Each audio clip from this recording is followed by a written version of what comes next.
မုံငါတင်တို့အဖို့လုံးငါချိုးဖယ်တော့ငါကိုဖြစ်၏ယူ၍စားကြတော့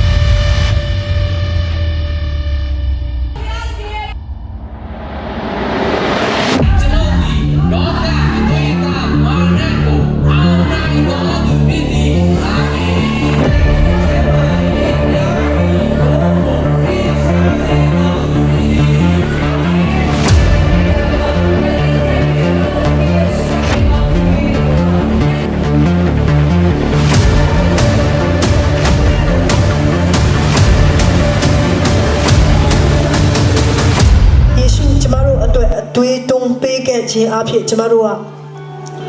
အဖြစ်လို့တော်သူဖြစ်ရတယ်။ကျေးဇူးတော်အတူတကွချီးမွမ်းလျက်ယေရှုအသွေးကိုပုံဆောင်တဲ့ဤစပြည့်ကိုအတူတကွတောက်ကြပါစို့။